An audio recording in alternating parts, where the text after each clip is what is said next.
Are you scared yet? While you're reading this, you might notice a sense of paranoia come upon you.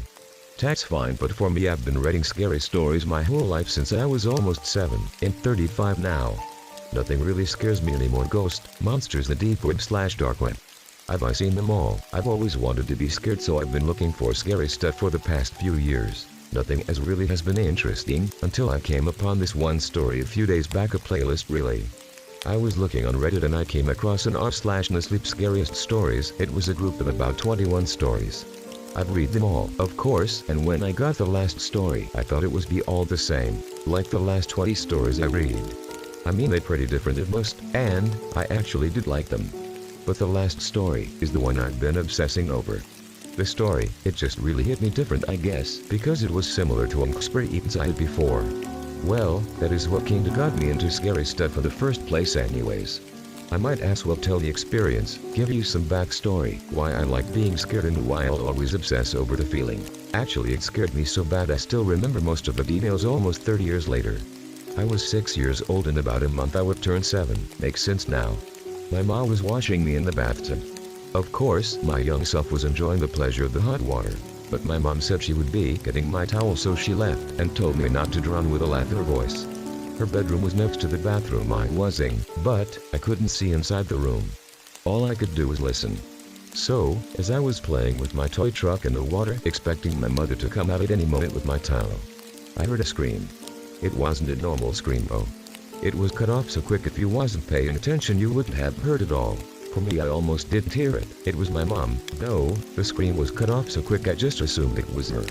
I tried to stand up and see what happened, but as I was started to move, my mom came back into the bathroom with a towel. But I noticed the smallest little change about her now. She was 1 millimeter taller than before. I noticed because the cabinets in the bathroom was at her eye level. I didn't say anything though, because I was still kinda shocked about what happened. Now, it was different, except she acted normal like she did before. Nothing had changed. She got me out of the tub and into some new clothes. One small thing about her though, she always let me sleep in her bed with her when I was scared. So, after hearing that cut-off scream, my young mind thought there might be a ghost in the house. I finally got the courage to ask her what had happened to her while she was in her room.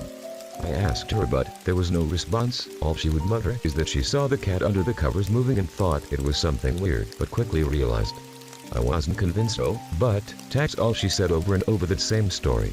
I was still scared and kept telling her to let me in sleep with her. Eventually she gave in. I got onto the bed, but something was very wrong with the way the bed was. It felt like something was under it. Like a spring broke or something. It was very lumpy and seemed like there was something between the mattress and the bed frame. My mom seemed fine with it though, like she didn't even notice. I went to sleep, and a few hours later, I presume, I couldn't shake the feeling of the horrible bed hurting my back. I turned out to face her, but she was gone. I looked in the bathroom, gone. I looked in my room and the living room. There was not a single living soul in that house except for me. Not even my cat seemed to be anywhere. All the lights in the house were on, which she did like to leave the lights on sometimes, so I assumed she was out somewhere and would come back very soon. But in the meantime, I laid back down on the dreaded bed.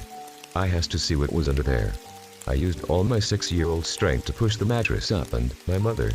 I didn't know what to think. I was so shocked it was my mother under there the whole time. But who was the person acting like my mother though? At that exact moment, every single emotion started fluing my little brain. I couldn't even move or even think. Who was that, or what was thing that was acting like her? I shut the door and locked it. I stayed in the room overnight, terrified about what had just transpired. Eventually I stayed in the room for days, trying to wake her, terrified about the past events. But, finally, I knew she was dead when I realized a stench was coming from her. Eventually I heard a knock on the bedroom door. I felt a 1,000 pounds of weight lift off me. Though, it was short-lived when I realized it could be anybody, or anything. I realized if I didn't open the door, eventually I would die, because they would just break down the door. So, I opened it. I saw 2 police officers, my grandparents and my dad, who was out to work for a few days. I quickly leapt out and latched onto the officers, crying and screaming. Eventually I told them the story about that thing impersonating my mom. Just by the looking in their face you could tell they didn't believe me, and I heard they just ruled it an overdose. I'm starting to cry now and my wife is comforting me, but it noticed one small change about her. She was about 1 millimeter taller.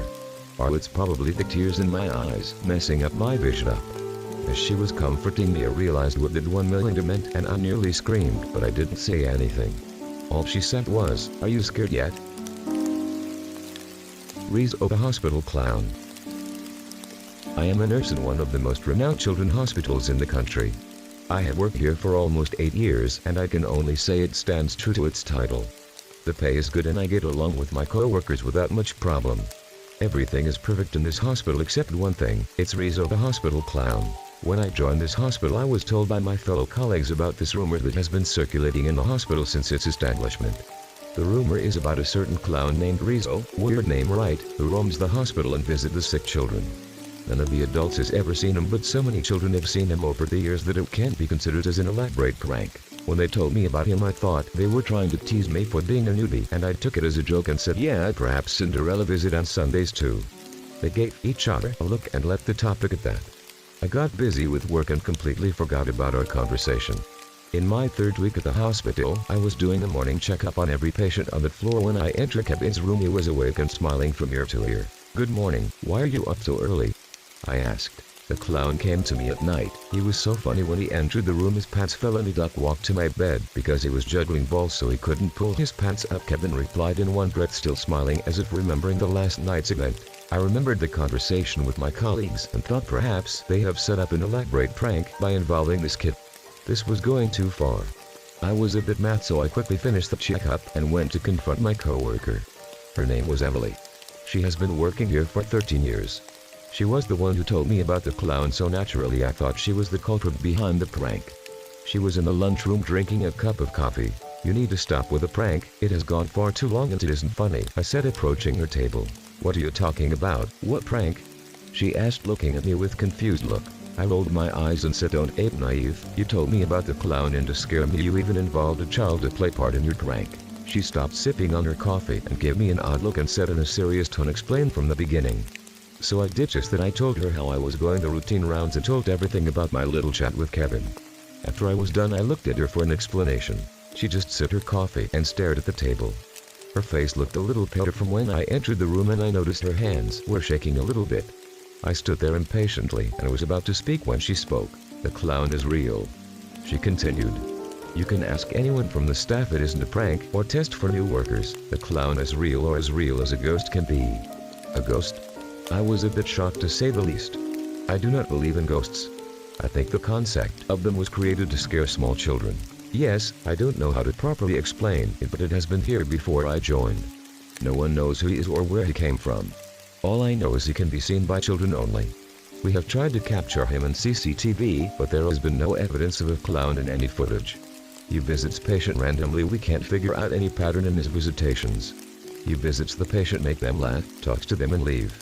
So he is just a friendly clown that entertains children while they are sick. "What a friendly ghost," I said jokingly. "So it seems," replied Emily, "but we always pray that no child ever see that fucking clown." "Why?" She took a deep breath and looked me in the eyes and said, "He is the harbinger of death. Whenever he visits someone, the patient dies within 2 days of seeing him. So all of us pray none of the patient ever see him. But now he has made an appearance." Poor Kevin sighs. It took a moment to understand what she was saying. "So you are saying Kevin will die within 2 days?" She nodded. "You know, I almost believed your story, but now I know you're full of shit. We just successfully removed his appendix. There is no real threat to his life. In fact, he is getting discharged today. So you are saying a kid who has no serious health problems will die within 2 days just because an imaginary clown visited him? That's ridiculous." Emily just stared while I was ranting, and when I finished she got up and left the room. While passing me she said, "You will realize soon enough." I stood there for a minute and then left the room to continue my work. Just to make sure, I visited Kevin's room and checked on him again. He was doing perfectly fine and was eager to go home. At 1 p.m. he was discharged from the hospital and next day he was dead. His mother had gone to supermarket for groceries while his dad was at work. He was watching YouTube on his phone when she left. When she returned she called him to help her with carrying the groceries to the kitchen, but he never answered. She went to her room and saw him lying on bed. She called him again but didn't stir. She rushed to check on him but he wasn't breathing. She called the ambulance but it was too late. The paramedics declared him dead. I was beyond shocked when I learned about this news. He was doing well when he left yesterday. I inquired about his cause of death. Apparently the cause of his death was unknown. While I was still processing the information I came across Emily. From the look of your face I guess you have heard about Kevin's death. I already warned you this was going to happen, but you didn't believe me. I was getting angry as she spoke as if she was the reason Kevin died. If she hadn't told me about the clown, Kevin would still be alive. I looked up and was about to yell at her when I looked at her face and realized she wasn't trying to be mean, she was sad as well. She continued, "This is your first time, right? I have seen dozens of these deaths throughout my career and I was unable to stop them even when I knew about them. So I know how you are feeling. Is there no way to stop him?" I asked softly. She shook her head. "No, if there was, why would I have kept it a secret? Then why is this hospital still open? Why doesn't management close this hospital if we can't stop that clown from killing these poor children?"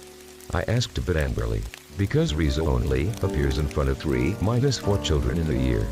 As you know, this is one of the best children hospital in our country. We save thousands of lives every year. If we shut down, what will happen to them? Setting up this kind of hospital will take a lot of time and money, and still there's no guarantee that Rizzo will not follow to new hospital." She replied, "Then we should forcefully shut the hospital down. We should inform the media, or at least parents of these children. If they know, nobody will bring their child to the hospital and then the clown will never appear." I said desperately, "Did you believe me when I told you about the clown?" She asked.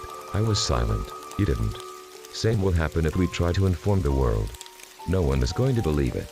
I mean, a clown no one can see except children, and they die after seeing it. People will think it is just a publicity stunt to attract people's attention towards the hospital."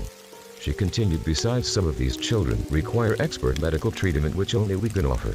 So some parents may bring their child even if they know about the clown just to save their child." I stood there as though I knew she was correct. I have seen some of these children who will die if they were not in our hospital. I was feeling helpless. I was not sure what should I do. "You should try to save as many of these children as you can. The clown will take a few, but you should try to focus on the patients you have saved through your work.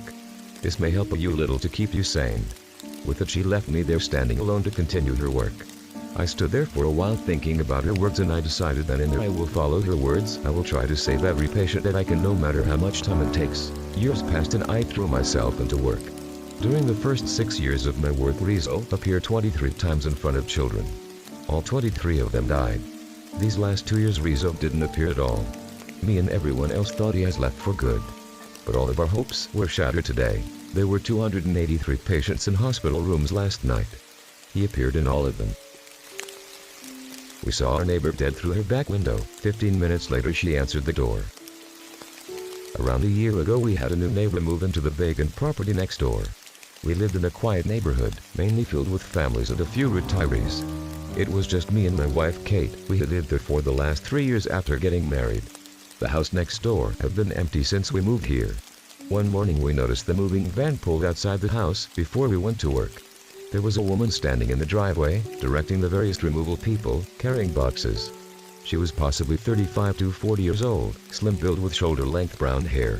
Me and my wife went over to say hello and introduce ourselves. We asked her whether she was moving here with her family. She responded stating that it was just her and her name was Melissa. She didn't seem like much of a social person, and after some awkward exchanges we both left her to get moved in and went to work. We didn't really see her much as we both worked long hours, but it did become apparent that she didn't leave the house much. We had only seen her a handful of times since she moved in. That was until last week. I went out to my backyard after getting back from work to get some tools out of my storage shed. I grabbed my toolkit as I had it put some shelving up. As I shut the door, something caught my eye. It was something shiny, catching the evening sunset from my neighbor's upstairs window. I gazed up. The curtain was half closed, but still exposing something that was hanging from the ceiling. I adjusted my eyes. It was Melissa. The color had drained from her pale arms and legs. It was her anklet that was catching the sun as her lifeless body swayed. I was rooted to the spot, took a large gulp as my eyes watered in shock. Kate came out the back door after seeing my expression. She asked what was wrong. She repeated herself after I didn't respond. I stuttered the words while pointing up, "The neighbor." She turned and looked up. The gasp that came from her now hand-covered mouth was as if the air had been sucked from her lungs. I composed myself for a second and said, "We need to call the police." We rushed inside. I grabbed my phone and dialed, my finger trembling with every number. I explained what we had seen, and the operator told me that the police were on their way and to stay in the house. We waited by the windows for 10 to 15 minutes until we saw the glow of blue flashing lights come up the road. We met the officers outside Melissa's house. They banged on the door as we stood at the end of the driveway. Their knocks were met by nothing. They tried again while shouting, "Police, open up." Kate, with tears running down her face, shouted over, "You need to get in and help her." As the two officers turned around to us, the door slowly opened. Melissa appeared in the doorway. One of the officers apologized and said there was a report of a disturbance at this property. She told them she was asleep and that's why she didn't answer her straight away. We were both stood, eyes wide, staring at her, thinking that this wasn't possible. We both had seen her. She was dead up there. It was definitely her. Our breathing now erratic and shallow. The officers asked whether they could come in and took a look around. She said that it was fine while pushing the door fully open. They disappeared into the house for 10 minutes as we waited, confused and questioning what we had seen. As they came out, they apologized to her again while wishing her a good evening. The two cops came over to us, Kate said, and we definitely saw her or someone dead up there. One officer said that they checked every room. There was nothing out of the ordinary. As they went back into the car, I shouted over to Melissa that we were sorry and we must have made a mistake. She gazed over to us, her face expressionless as she closed the door. We walked back to the house in disbelief and went back to the backyard. We both looked up. Melissa was stood in the same window. She stared at us both. A sinister smile grew on her face as she slowly pulled the curtain closed. We went back inside, still freaked out on what we had experienced. Kate was still really upset but relieved that Melissa was okay. I still couldn't make sense of it, my mind still going back to what I had seen in the window. We went to bed exhausted. Kate fell asleep almost immediately, but me, no, I wasn't sleeping anytime soon. I heard a noise coming from outside. I checked my phone, it was 1:30. I slowly got out of bed and made my way to the window. I peered through the edge of our curtains. In the middle of our backyard, Melissa stood motionless. Her head suddenly turned up to our window. I quickly pulled the curtain back. My heart was starting to race as I went to look again. A second later, she was gone. I got back into bed and tried my best to think rationally about the night's events. I did eventually sleep. We woke the next morning. I didn't say anything to Kate about what I had seen. She had gone through enough that night already. We went off to work, still trying to pretend last night didn't happen. I arrived home later that evening. Kate finished work a couple of hours earlier than me. I went in and called out for her, but I was met by silence. This was strange. She would have messaged me if she went out and our car was still on the driveway. I had worked late and she should have been home hours ago. I checked all of the rooms. As I was heading back downstairs, she came through the front door. I said, "Where were you?" She replied, "I went to see Melissa. You're home early." I looked at her confused. "Kate, it's 7 o'clock. I got held up at the office." She seemed taken back. I went over there at 5. We only had a quick chat about what happened and I wanted to check if she was okay. I said that she must have lost track of time and asked how Melissa was. Kate said she was fine. It was just a misunderstanding. I was just glad that this wasn't going to be awkward going forward. The next few days were normal, as if nothing had happened. Last night things started getting weird. We had both gone out after work to a restaurant. Around halfway through our meal, we got notifications from our video doorbell. When I opened it, Melissa was stood on our porch. Her face bruised, blood coming from her nose and mouth. There was a red swollen indent around her neck. She was repeating in a hushed voice, "Help. Please. Help me." Her eyes darted from side to side. Me and Kate looked at each other in terror as we left some cash on the table and rushed out to the car. We left the feet going as we drove. Suddenly Kate in a panic said, "What the fuck?" I said, "What?" She didn't answer. "Kate, what is it?" I pulled the car over. We both looked at the feet. There were two women stood behind Melissa at the end of our driveway. They walked slowly forward towards her. As Melissa turned around, she begged them to stay away. I didn't realize at first, but as they came closer to the camera, I knew both of them. It was Kate and Melissa, but it obviously wasn't them. Kate was sat next to me, now crying hysterically, and Melissa was still there, on the ground, begging, seemingly for her life. The video stopped, the words "streaming error" flashed onto the now dark screen. I said, "We can't go back there." Kate agreed and we checked into a hotel the other side of town. We don't know what to do now. We need to go home eventually. We wanted to check on Melissa, but the fear we both have is stopping us. We are both deciding whether to go back later today. The video has not gone back on since. I will post an update once we have figured stuff out. I hope you can understand our reluctancies to return.